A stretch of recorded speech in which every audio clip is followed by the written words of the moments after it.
Good afternoon, everybody. Thank you again for joining us. Today is the last day of our Talk Auto at Home session, and we're really pleased to have the president and CEO of Hyundai Auto Canada, Mr. Don Romano, joining us today from what looks like the Hyundai HQ. Socially distanced and fully isolated in this back office. How are you? I'm doing well. I'm doing well. So before we get started, I just want to take a quick second to once again thank our sponsors. So this year, on the toolbar on the side of this program, in a section called Handouts, you can download a couple of one-page thought leadership pieces from our sponsors, SimTech and Scotiabank. So please feel free to do that. And I'd like to thank our other sponsors this year: BMO, Moto Insight, Safeguard, CIBC, LGM, IA Dealer Services, and IA Auto Finance. Obviously, without the generous support of these sponsors, we wouldn't be able to do the conference this year. So thank you very much once again. Just by way of introductions, my name is JD Nye. I'm the director of the Canadian Automotive Practice for JD Power. And with that, Don, I guess we'll start our informal, formal-ish fireside chat. Sounds great. Awesome. So I mean, I guess to start off, we can't really talk about anything in 2020 from a business context without talking about what an enormous impact the global pandemic has had on our business this year and on the automotive industry. So in the early days, if you think back to sort of March, April, May, how did Hyundai Auto Canada manage the situation, and kind of what actions did you take? Well, I think the first thing is we started the year off as an industry. We were doing fantastic. I mean, January, February looked like a banner year in the making. And then March hit. And from March, April, May, industry sales were down 50%. And you don't really know at that point what a pandemic is. We had never lived through it before. We weren't sure where this was going to go. Is this, the end of the automotive world? So it felt like Armageddon. But all we did know is that we had to make keeping our employees and our customers safe. And at that point, most of the dealerships had been shut down. So we immediately went into crisis mode in terms of developing procedures that we felt would keep our employees at our dealerships and in our office and our customers safe. But unfortunately, the dealerships had to go into full lockdown. So we had to then, after developing those procedures, had to get together with the governments and begin to work with them to show that we could operate in a safe and sound environment. We had the digital tools to do it. We could do it by appointment. We had a lot of customers coming off lease, and they needed to know what was going to happen. Could they get another car? How do they turn their car in? We had a lot of issues that we had to confront, but the most important was just keeping everybody safe and sound. And so it was really a matter of about 90 days before we got the green light from the government to go forward. And at that point, we realized, hey, the sky's the limit. I mean, people are going to start looking to move from mass transit to personal transportation. They're going to start looking at cars again. People wanted to live as normal a life as they could. And sure enough, the rebound was fantastic. And that's how we approached it. I suppose it's germane to point out too that rebound specifically for Hyundai Canada and a couple of other brands, has been really, really good, right? Well, I think we were the first. I think we were the first out there I know we were the first for the government because we were the only ones talking to the government at the time. But slowly but surely, the other manufacturers came on board, and as they got confident in their ability to work in this environment. But that early start gave us an early lead. And once the confidence grew at our dealerships that, hey, this wasn't the end of the world, people started getting excited about cars again. And we're excited to see the number of people that would come through on our digital tools, the number of digital leads, the people that were looking for home delivery. And we happen to have a lot of experience with that because of Genesis. And Genesis being a completely online company with home delivery, that was in place years before the pandemic. So we already had that experience, and that gave us a little edge. Yeah, fair. What would you say kind of surprised you the most about the reaction, either from customers or working with your dealer partners? What either positively or negatively? What were some of the kind of the shocks to the system or the pleasant surprises through the process?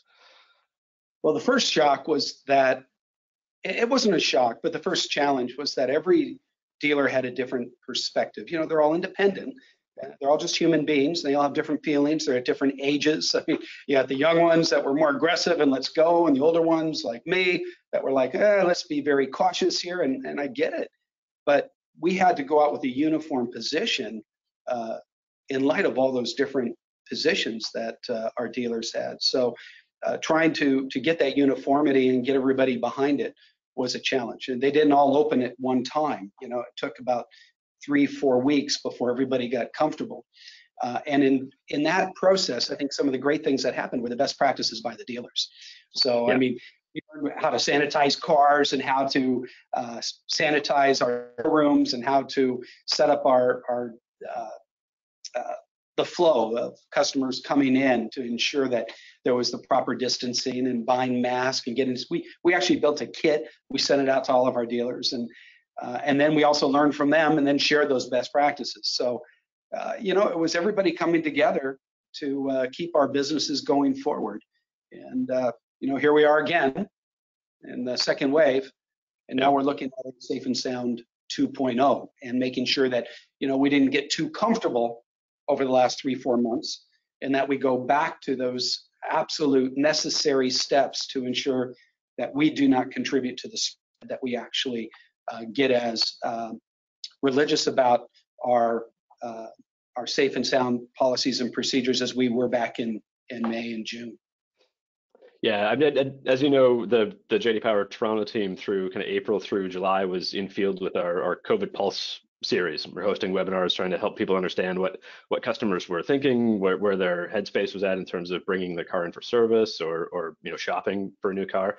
And one of the things we heard, you know, over and over and over again was, you know, from the customer's voice was, I understand my dealership has a process in place. You know, they've sent me the email that says, we care about you and your safety and the safety of our employees. But there wasn't as much communication as many customers would have liked on, you know, when I bring my car in for service, what's that going to look like exactly from a kind of step-by-step process? Right. So what sort of kind of communication advice have you as a brand or through best practices from dealers, and how are you communicating kind of through this? You know, we're about to head into the busiest service months of the year in the middle of a second wave. So how are you sort of working with your dealer partners or your customers to communicate those practices? Well, the first step is to communicate. I think you'll remember when you opened up a website back in June, July, first thing you saw was the statements by the dealers on what they were doing. And you know, every dealer operates a little different. I mean, we're not one, you know, group of Borg you know, aliens out there that all operate exactly the same. We're all individuals. All the dealers are individuals. So you know, you had to work within that environment. But one thing that was consistent and Borg-like would be the fact that every dealer had a very clear position when you opened up the websites. Frankly, right now that doesn't exist. And so we have to go back and start, you know, it's a balance. You don't want to scare people. You don't want to have a negative message, but you want to reassure them and build that confidence. And so you have to do it in a very clear, concise way, but in a positive way as well, that you are confident. If you're confident as a dealer, and if we're confident as a manufacturer, the customers are going to be confident to come in and buy vehicles. And at the same time, we have to continue to fine tune our delivery skills. And that's tricky because there are some dealers that, and I understand, they don't want to go to a stranger's home, send their salespeople to a stranger's home and deliver a car. And I get it. There's, you know, if it's someone that you know, you've been doing business with, great. But there's still a lot of new customers who maybe were using mass transit before that are coming in. And you have to be very careful with these things. So you can't really have one uniform policy of this is exactly how it's going to work at every dealership. But every dealership can come up with policies and communicate those policies that fit their needs and fit individual communities, and also take care of their employees, which is job one. Yeah, for better or worse, we didn't hear from any customer that said, you know, my dealership over communicated their policies to me. It seems like that there's still an opportunity to kind of keep in touch there. The other thing I did learn in April and May is how many organizations around the world had my email address. Because I think I heard from all of them about their commitment to keeping me safe, even though I hadn't done business with them in a decade. I think we all communicated everybody a little better. In fact, I've got Rob Ford's personal phone number right on my cell phone, uh, just to keep him in touch with how we're doing. He always is looking for information on Ontario and Quebec are two big markets, and he wants to know Yeah. how are things going, what can the government do to help, and what are you doing as well to ensure the safety of all the customers coming in. And I think our industry has done a phenomenal job, and I think most of the government officials would agree with that. But we're facing a new time, a new period, and what's funny? We can see the finish line now, right? We've been running this marathon, and finally you can see the finish line with these vaccines that are forthcoming. And this is not a time to drop our guard. If we can just hunker down for another, I don't know, with 4, 5 months, whatever it's going to take. And they're saying the vaccines will actually be coming out next month, early January.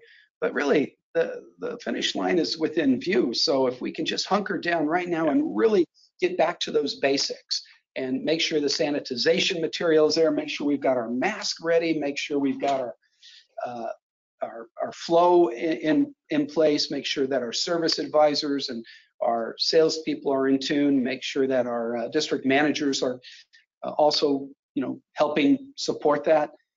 We're going to be fine. We're going to be fine. And I think 2021 is going to be a phenomenal year. I think it's going to beat everybody's expectations. Yeah, I guess with that said, obviously, as an organization, you're on a pretty hot roll in terms of the last few months of great sales. How's, given everything that's happened this year, how is kind of morale at sort of that frontline retail dealer level these days? Yeah, it's fantastic, but I'm out of cars. So I mean, the reward for doing 3 consecutive record months is, we didn't plan for 3 consecutive record months, right. And now we have enough vehicles. But fortunately, we've gotten incredible support out of Hyundai in the U.S. and Hyundai in Korea. And what we're telling the dealers that the cavalry's on the way. I mean, we got reinforcements coming in, a number of ships. So we'll be back at full stocking levels very shortly. And I anticipate continuing, and not just continuing, but growing that momentum in the months ahead, even in the wintertime. So like I said, I think 2021 is going to be great. We've had a lot of momentum, and that momentum was generated not with new product. It was with our existing product. The new product is forthcoming. I mean, starting this week, we're delivering the first batch of new Elantras, which is right. One of the biggest segments in the industry. And shortly thereafter, we have a new Kona, we have a new Santa Fe, we have a new Tucson, we have a new Ioniq 5, the new electric brand. We've refaced a lot of products, and our dealers, had the momentum, and they're excited. The salespeople have been doing great, so I think we're ready for a good 2021. Well, so you mentioned Ioniq, a new sort of the electric wing of the family. Totally switching gears, thankfully, away from a global pandemic to electrification. How is Hyundai positioning itself for that future, and how do you see that market rolling out in Canada? It's the future. If you're not, and the challenge you have right now is we're basically at the 8-track tape phase. So when you think about it, there's still a lot of development in technology that's going to go into electrification that we've yet to unveil, we've yet to develop, new battery technologies. But what we've learned is that it's not just the fact that it's electric, it's the whole technological revolution that's taking place right now. It's connectivity, electrification, it's the autonomous safety systems. And as you start looking at these vehicles today versus what, I looked at when I was 16, it's a space shuttle on wheels. It's a completely new animal that requires a completely different delivery approach. And that's what I think what scares us the most is that are we able to adequately and properly communicate the utilization of these tools that are being incorporated into these vehicles so that people know what's going on? And I'm telling you, it's not easy for the dealers. It's moving fast for them because a delivery that you used to be able to say, hey, there's the gas pedal, there's the steering wheel, and here's how you shift it. Oh, and there's your AM radio. You just push the button and you get 5 of them, 5 stations. Those days are gone. I mean, these things are immensely complicated, and you know, they require a lot of setup. Well, that requires a lot of delivery time, which is making us completely rethink the delivery process. And I think every manufacturer is going to have to deal with that. But back to your point on just pure electrification, again, it's the future. Combustion engines are going to go the way of the dinosaur. It's just a matter of time. And we got in early. Right now in Canada, we're the second largest next to Tesla. But we're, you know, and we're going to have, our plan is globally to have 1 million electric vehicles on the road by 2025. And we are working hard to meet all, you know, the ZEV and GHG requirements. So I think we're in a good position. I think Hyundai's in a great position to lead in this area, but, you know, never to get overly confident, because there's a lot of upstarts. You know, you read about it every day, all these new car companies that are formulating out there with electric platforms. And at one time we looked at Tesla and said, Tesla, they'll never make it. Oh, well, so you can't turn your back on anybody. I mean, anyone can develop a very strong product, and we just have to be strong. Yeah, it turns out that if it seems like if Elon has the right stock package incentive, then he can accomplish quite a bit. It seems. He just has one disadvantage. He doesn't have dealers. Right. And I mean this wholeheartedly, that the fact that we have not just representation in every major market across the country, but our dealers aren't just in the markets, they are part of the communities. And I think there's a big underestimation that, you know, you make a product and they will come, a field of dreams type of scenario. It doesn't work that way, and any dealer can tell you.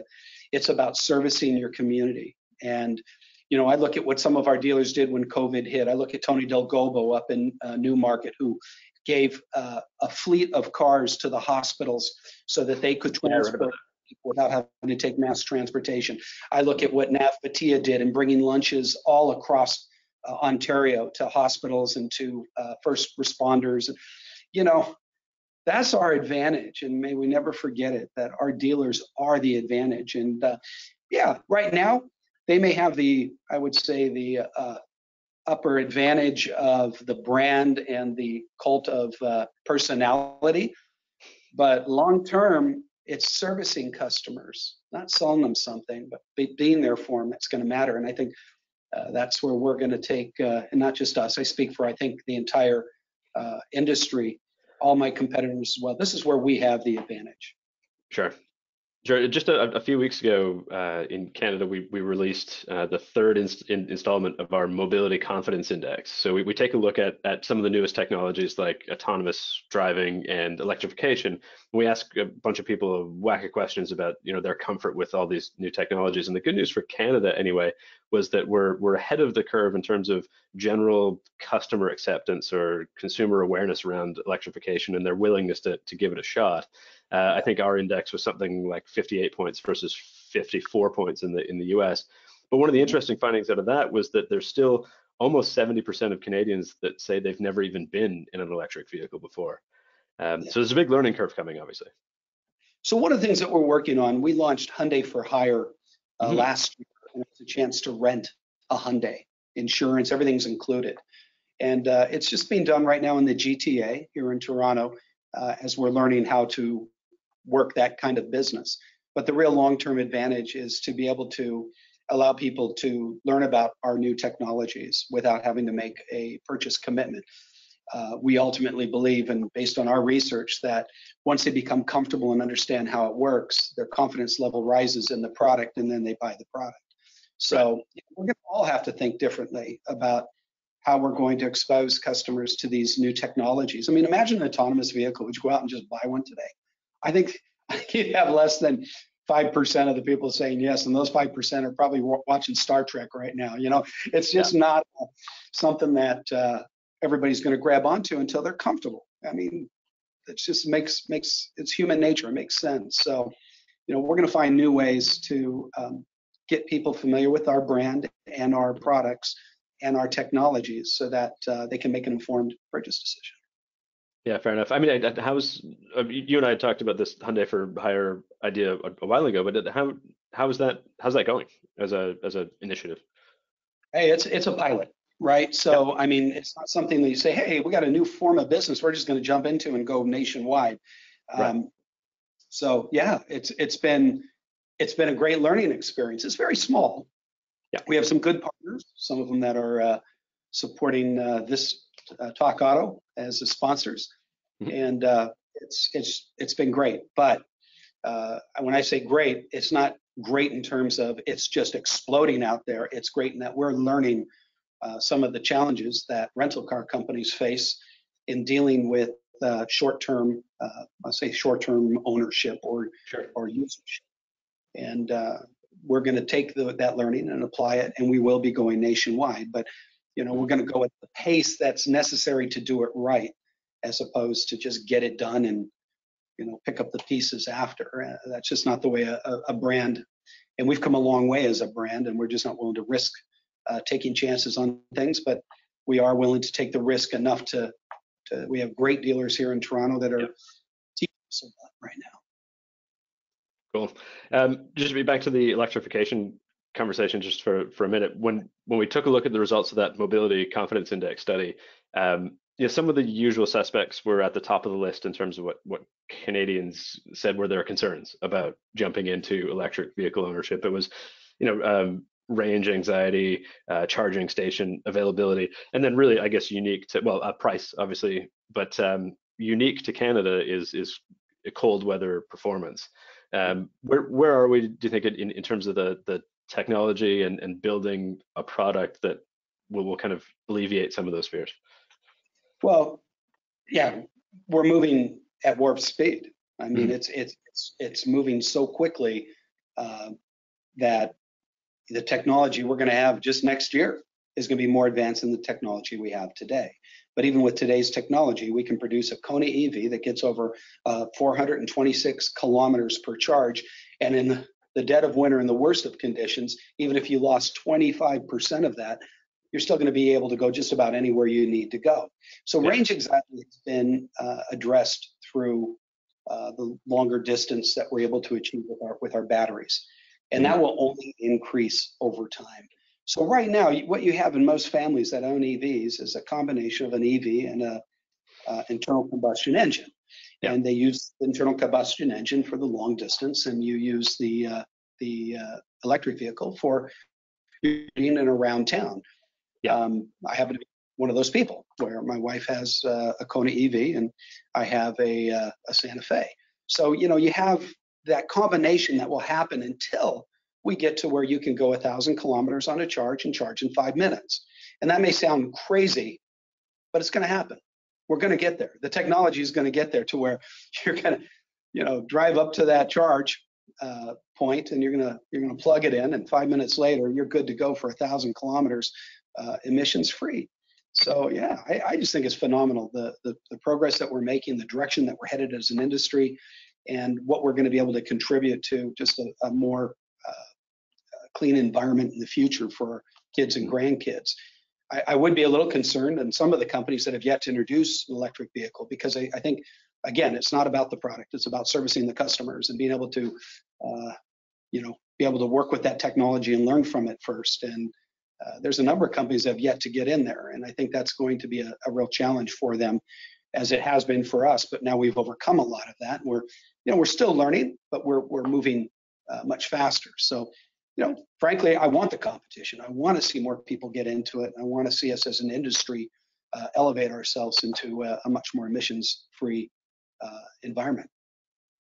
Yeah, I mean, I guess the good news for repeat purchase, at least again out of that study, anybody that we surveyed that has experience with an EV vehicle or has owned one, it was a tiny percent of those customers that said they wouldn't buy another EV the next time. So it seems like once someone has experienced the technology, sorts out that it fits in their life, that from the early numbers would indicate that seems to be the direction that person is just going to go for the Yeah, I say you'll get my wife to give up her Kona EV when you pry it out of her cold dead hands, and absolutely, she would never go back. She'd never go back. However, um, that if we were to go on a road trip up to or down to New York, that would be a challenge, right? So Mhm. again, it's not going to be a revolution where it just simply converts one night,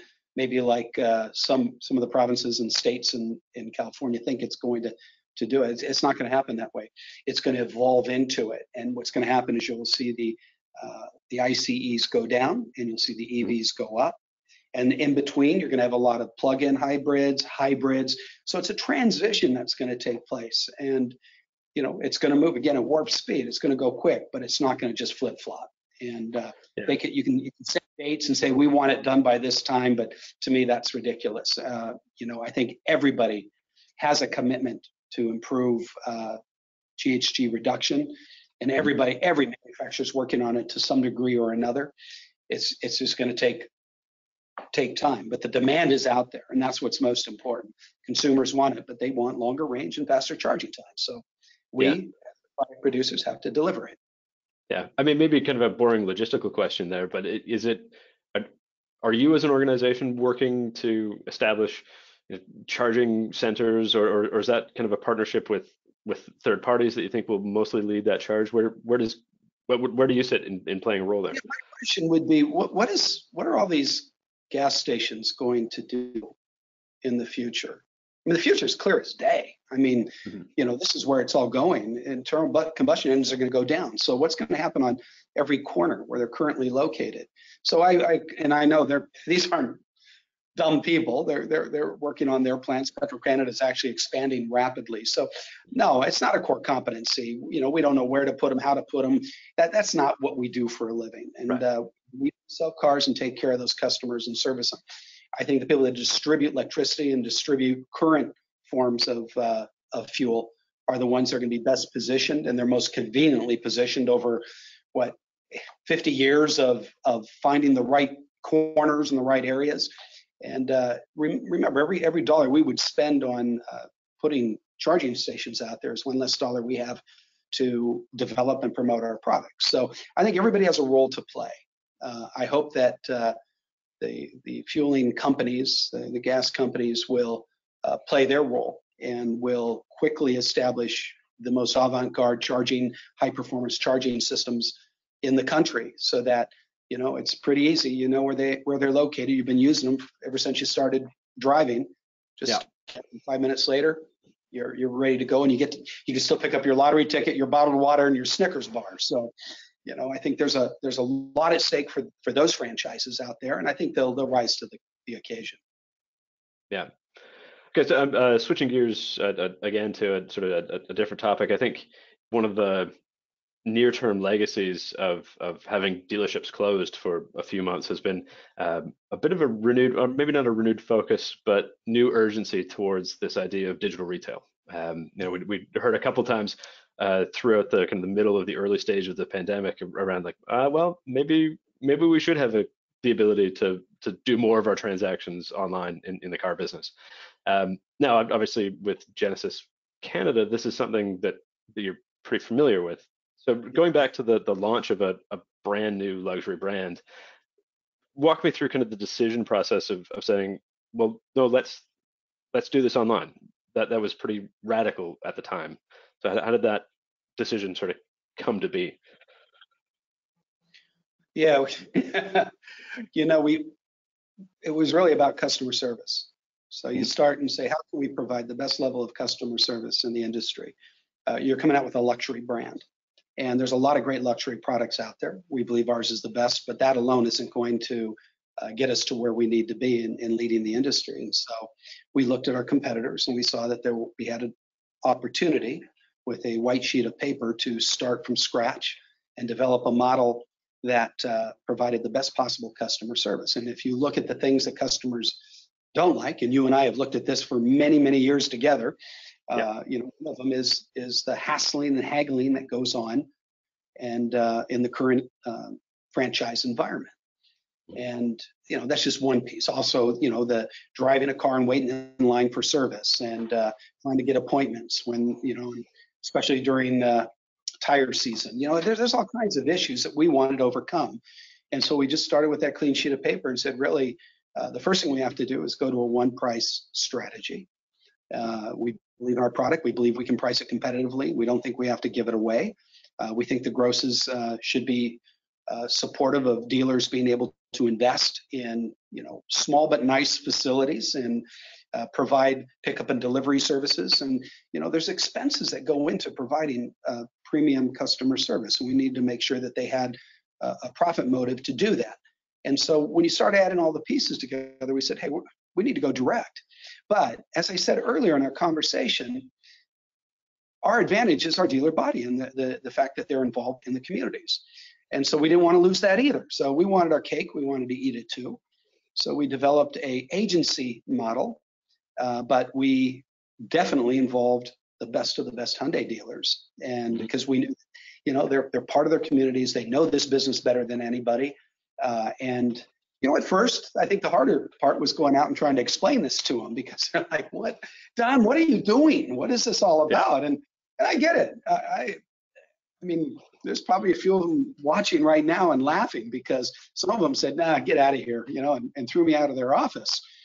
But in a few weeks, they were calling me back and saying, "Hey, let's talk a little bit more about this."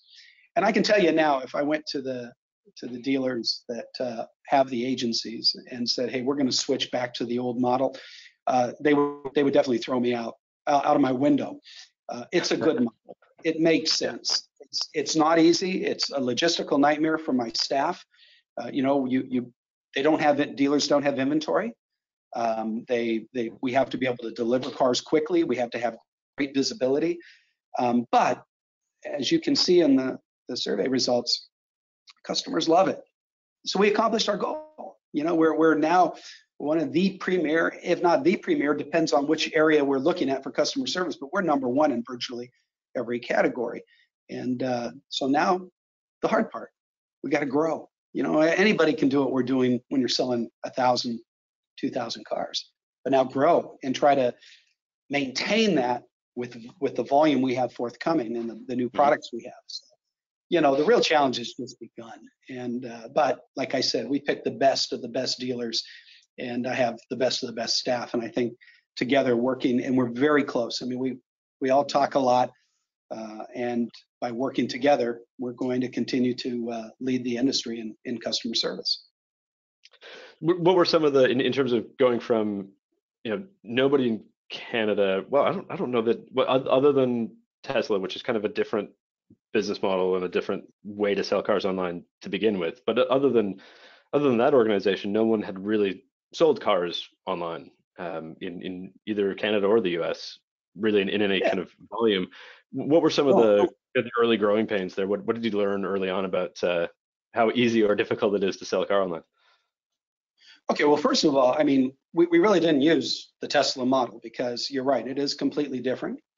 I think one of the, and statistics will show you one of the greatest driving forces is that they were the first, that cult of personality that I talked about before, a lot of publicity, free from the press, that helped propel them. But if you look at the Consumer Reports quality ratings, I think they're second to the last. So they have yet to come up with the level of quality that we believe and the systems and the processes and the dealer body necessary to take care of customers. And I think, anybody can sell anything at any one time. But sustaining that and being able to develop a loyal customer base within every community in our country, that's something completely different. And so, yeah, I'm not real positive on the future. I think they've done a remarkable job at Tesla to build a brand. And they have shown us that, customers will buy online. But frankly, we do that in advance. The question is, how do you do that in a franchise model?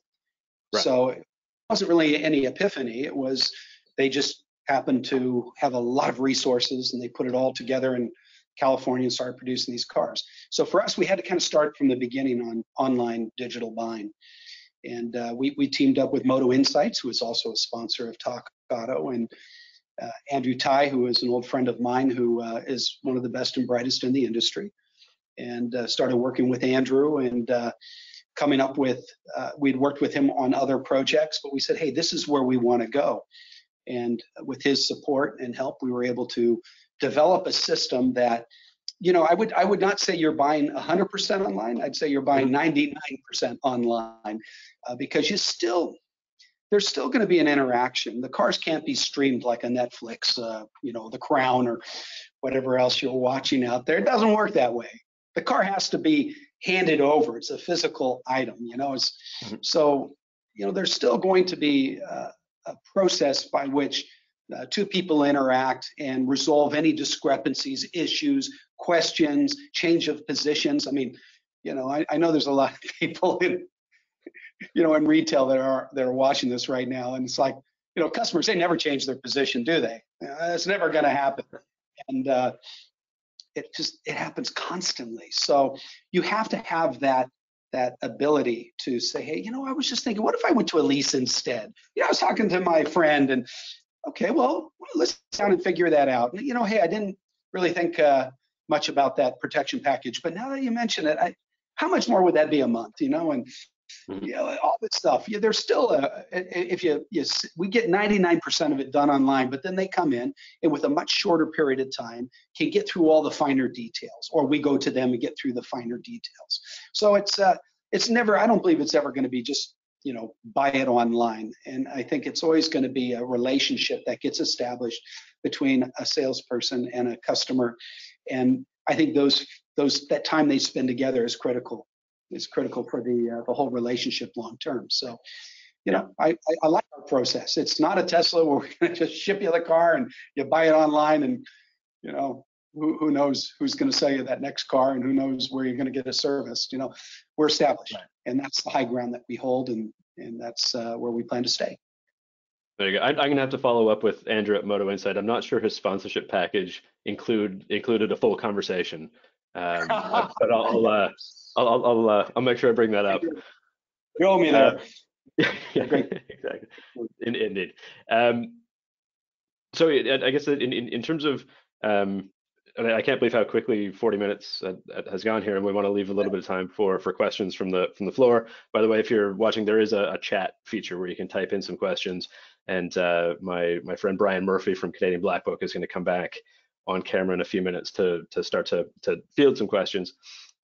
On the digital retail side, you mentioned that it's not necessarily going to be kind of full online car buying, and that's something, frankly, we've been working with on the consulting side in dealerships, saying, look, it's not about either the total traditional model, which, by the way, about 60% of Canadians still want. They don't want to buy a car online; they just want to go to a store. But about 40% of Canadians today want to do more online in terms of their car buying process, and increasingly it's not going to be one track or the other. It's going to be kind of a back and forth. And so in terms of people hopping online, offline as they sort of work through their car buying process. So in terms of trying to build out even down to training or a new way of customer handling, how's Hyundai working with your dealers to get them ready for a world where there's now a few different ways to buy a car? It's a great question. It's almost like everything else we talked about. It doesn't flip overnight. It's a challenge. I mean, I think transparency is the most important aspect of a successful transaction. So, and it's not always easy because the customer is not always being transparent and has different expectations. So our dealers are having to juggle so many variables that the word transparency is easy to say, but it's not so easy to produce. Ultimately, I would love to see our industry move to just a single price, and then just simply deal with, the terms of the financing or leasing, whatever they're doing, and have, we're seeing with certain products in the market, the ability to estimate the value of used cars better, but still, you still want to see it, So it's just not that simplistic of a transaction to where you can say, yeah, we can just go 100% online, buy the car, we'll have it delivered to your house, thank you very much, Amazon will be right by and they're going to drop it off. It just doesn't happen that way. And it's not going to happen that way. It's still, again, like I said before, just the technology and the time needed to express and explain and to customize and personalize a vehicle so the customer knows exactly what they're driving on the streets out there is going to take that interaction, a physical interaction. You can't just say, here, go to YouTube and it'll tell you everything you need to know. That's just not where we're headed. And so I think we're going to continue to try to provide more transparency, try to be as firm as possible on our pricing and our finance options. I do think there's a lot of things that can be menu driven, so you don't need to stick them necessarily in a box and grind them on 5 different products that they may or may not want. I think all that stuff's going to slowly dissipate and all that's going to go online. Now, that doesn't mean there's not going to be F&I managers, because we all know that getting paper bought is not as simple as clicking a mouse as well. Everybody has different credit ratings. And so all this stuff still, the people that are involved today are going to be involved tomorrow, but they are going to evolve, and the time it takes to do the transaction is going to be minimized so that the time we spend on the delivery and the customization and personalization of the vehicle can be maximized. And so there's going to be a shift, but the role of today's dealers is going to be just as important tomorrow, if not more important than it is today. And that's, again, something I think a lot of these upstarts have kind of failed to see, and it's going to be the advantage that we have in the industry. Sure. I guess so. My last question for you: what does the world what does the world at Hyundai Canada look like in 5 years? Oh, yeah, it's going to look a lot like it looks today, but just better. I have no qualms. We have been on a shift from our brand from being considered, a very value-oriented brand to being now becoming a very premium brand. And you can see in our dealerships across the country, the investments our dealers have made. It wasn't just a matter of building a new building, but it was completely changing the look and feel of our brand, expanding our service capabilities, implementing new policies and procedures. We have a program called Signature Certification that all dealers have to go through to ensure that, we are upholding the best standards possible. And I believe that the differentiation in the future, it will continue to be product, and I think we lead in that area, and you're going to see what that's all about in 2021, because nobody has the product plan that Hyundai has going forward. But it's not all about just product. It's about service. It's about taking care of those customers, and that's what's going to propel the brand to a much more, even more premium position that we're in today. And today there are competitors that used to outsell us 2 to 1, and now we're right on their heels. And I think, you don't worry about the sales.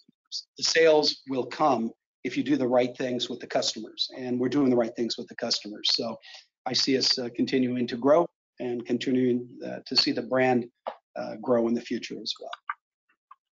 Amazing. Well, it's been a real pleasure, obviously, working very closely with the Hyundai brand over the last few years. So looking forward to continuing our mutual success. So Brian, do we have? I'm sure we've got the little chat button on my screen is flashing on and off quite a bit. So any questions? Well, car people are a shy bunch about asking questions, of course, right? So, as the 3 of us know. So no, there's some terrific questions, and thanks to the audience. There's probably more than we can get through, but it seems everybody's very interested in the whole future of EVs and EV technology, Don. So the first question was, how does hydrogen fuel cell fit into Hyundai's portfolio of electrified products? This person asking says, you have the Nexo vehicle available. Is that being sold to retail customers? Without having to speak to future products, so no secrets, please. Where does Hyundai see hydrogen going? Great question. Yeah, really good question. So we were the first to sell hydrogen vehicles in Canada, and we are still the only company selling hydrogen fuel cell vehicles in Canada, but they are predominantly sold in Vancouver because that's the only place that has pumps. We worked with Shell as well as 7-Eleven to establish a small infrastructure. So yeah, we sell 10, 15 a year, but only where there's a fueling system. So the question is, when are we going to see a more extensive fueling system? And I believe that we will see that occur when we come to the realization that many people have not, and that is that when it comes to the heavy duty trucks and the big rigs, that the battery technology that we have is insufficient to be able to, I mean, for them, time is money, and they can't sit there and charge for 4 or 5 hours. I mean, that's a whole different animal when it comes to that business. Well, with hydrogen, you can fuel them up in 5 minutes, just like you would with diesel, with gasoline, but you have no emissions. So I think you're going to see a movement occur where we're going to see hydrogen big rigs, and then you're going to start seeing an infrastructure built, and then you're going to see people buying hydrogen fuel cells.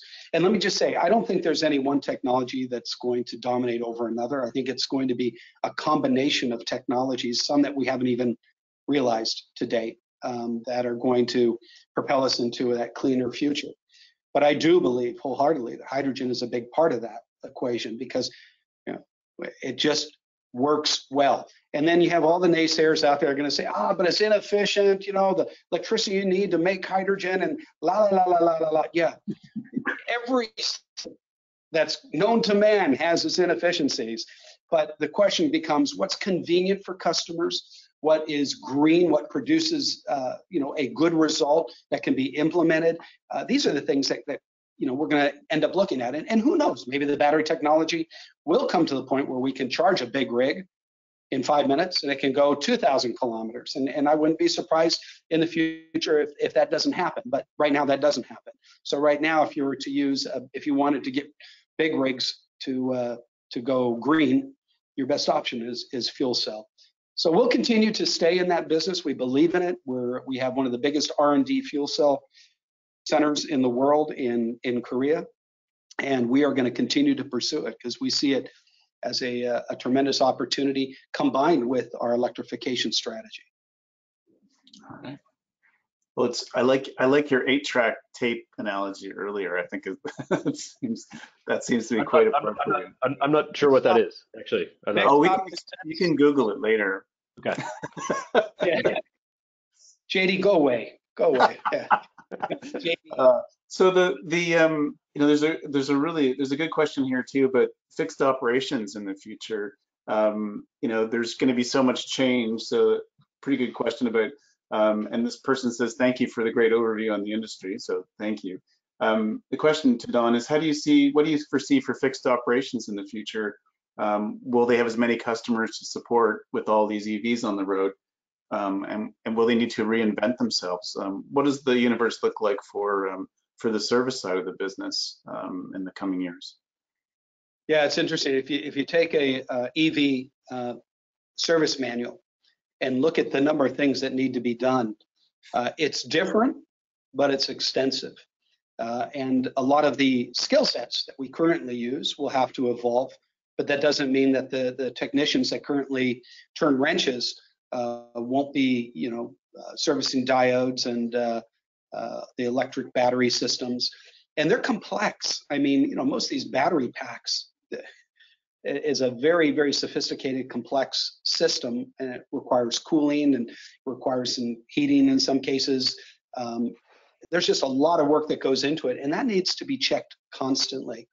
And I think we're going to learn that the more we check, the longer they're going to last, and that's going to require people with a certain skill set and expertise. And I believe that, we're not going to do oil changes. We're not going to do we are going to do filters. We are going to do batteries. We are going to do tire switches. We are going to do alignments, and we are going to have things break because we have a moving piece of machinery just like we do today. So, no, I think it's still going to be there, but it's going to be different.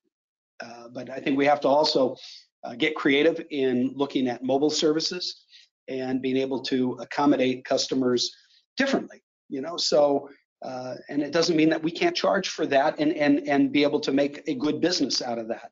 I'm not saying that all these additional customer services are things that are simply going to cost money and produce no revenue, just the opposite. I think this is the opportunity to provide the ultimate level of service and make a very good return on our investments. both at the retail and at the manufacturer level. So it's going to change, but it's going to continue. And the dealers are in the driver's seat with that. They're in a perfect position because of their locations and their facilities and the people that already know how to get under a car and begin to do a lot of things that will have to be done anyway in servicing an automobile.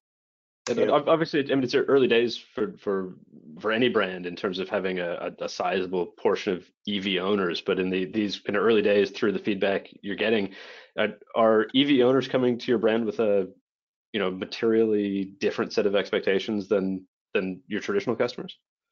No, they're not. Not at this stage. So that's a Genesis EV customer would, but for Hyundai customers, they're coming in to get their winter tires on right now. And when they come in, for those that have been out there for a few years, they're having their brakes checked and the alignment checked, and we're just not changing their oil. But other than that, we're checking a lot of other. There is coolant that goes into these vehicles that has to be checked. I mean, the thermal regulation of batteries is a whole science in and of itself. And there's a lot of components that go into that. So, yeah, I've talked to a number of dealers and some very big dealers that said, "Oh, I'm really worried about this issue in the future because there goes my service business." And I say, "You sure?" I go, "You've got 2,000 tires in those cartons in the back. I think they go on EVs as well as combustion engines. And I just saw your new Hunter Hawkeye out there, and that alignment, I think, is just as important for these vehicles." And as we started talking, he's going, "Well, yeah, you're right." Then I brought out the manual. I said, "Look at all the things that need to be checked when somebody comes in."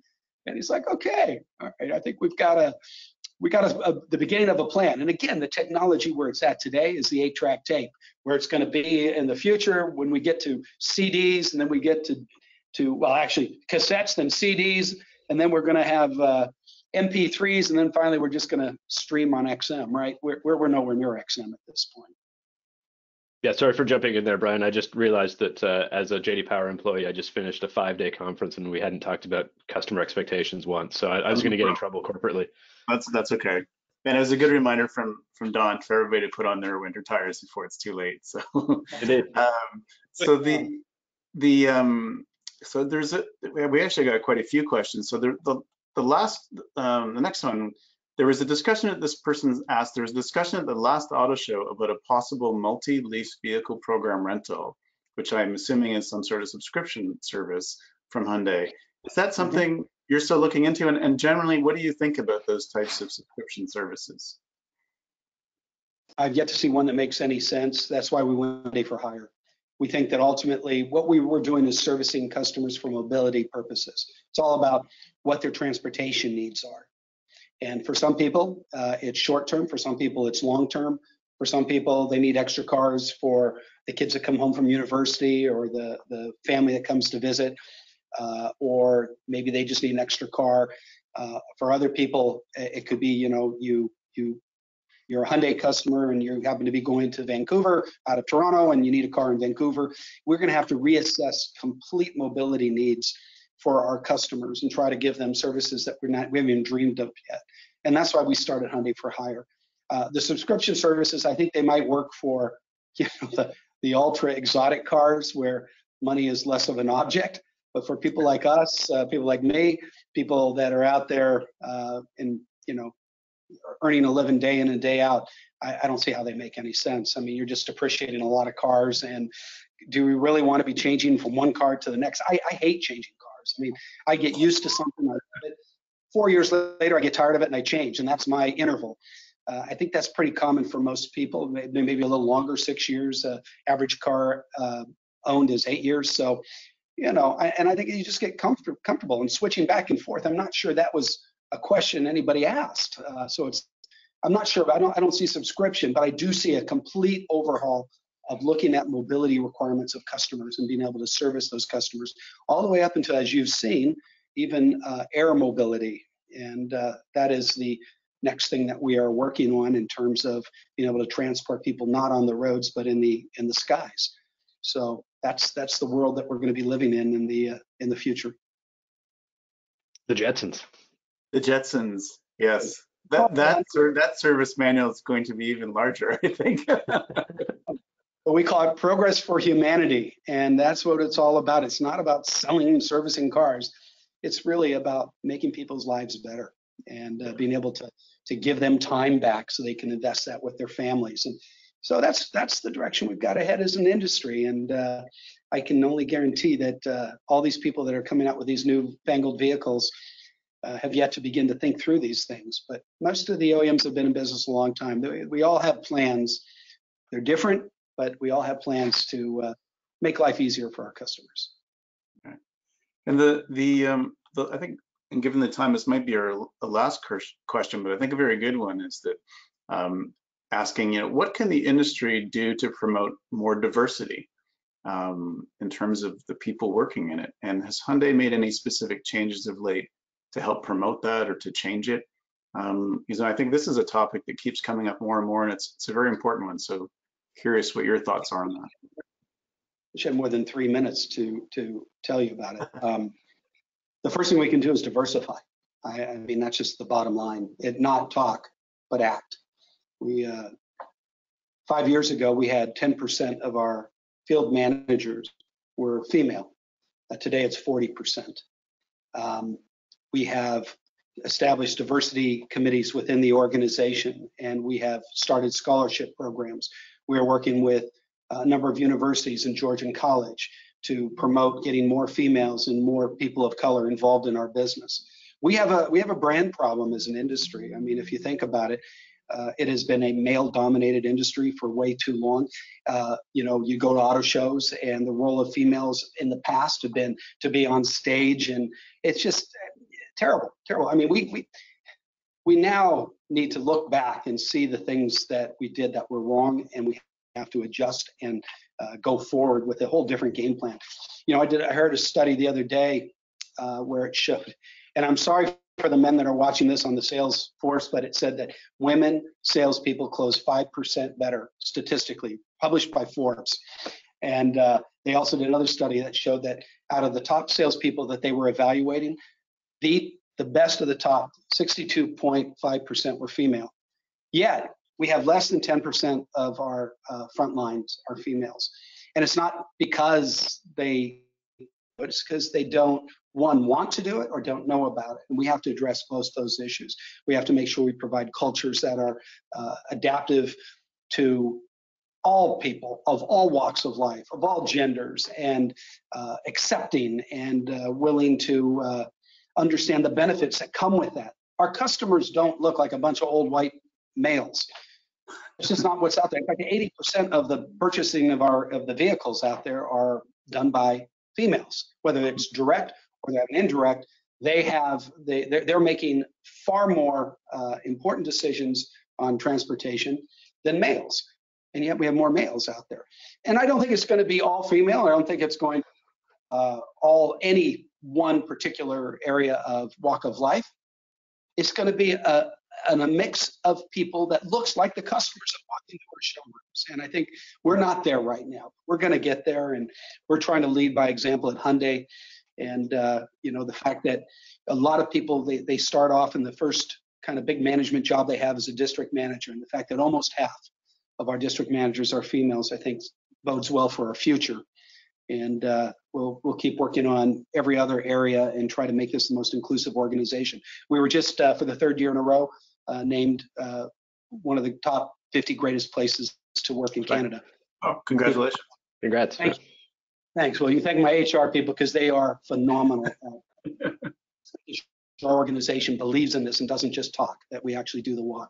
And a lot of that has to do with promoting diversity. So we're not there yet, but we're going to get there. All right. Well, thank you very much. I think that's it for questions. And certainly you get a sense of how much change is coming on all fronts over the next little while. So, which means we won't be short of topics for next year. Certainly not. Certainly not. From 8-track to cassette. How's that? Indeed. So we'll move from 8-track tape to cassette by next year. That'd be perfect. That's about where I picked up. Little things that have music in them that we used to put in the cards. Never mind. Yeah, that's about where I picked up music. So I'm now to next year I can be on the same page. Right on. Well, thank you all. Don, thank you very much for your time. Really appreciate it, and thank you everyone who attended either for one or all of the 5 days. One of the most common questions we've been getting is, can I get a copy of the decks or can I get recordings of the sessions? Yes, you can.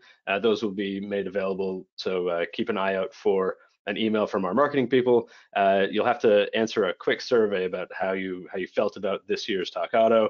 It's JD Power. We can't do anything without sending someone a survey. So if you fill out that survey, you get access to all of the content. And really quickly, I just want to thank our sponsors one more time. Obviously, we couldn't have put together 5 days of content without them. So thank you very much to Simtech, Scotiabank, BMO, Moto Insight, Safeguard, CIBC, LGM, IA Dealer Services, and IA Auto Finance. And with that, we'll bring this year's edition of TalkAUTO at Home to a close. So thank you all very much.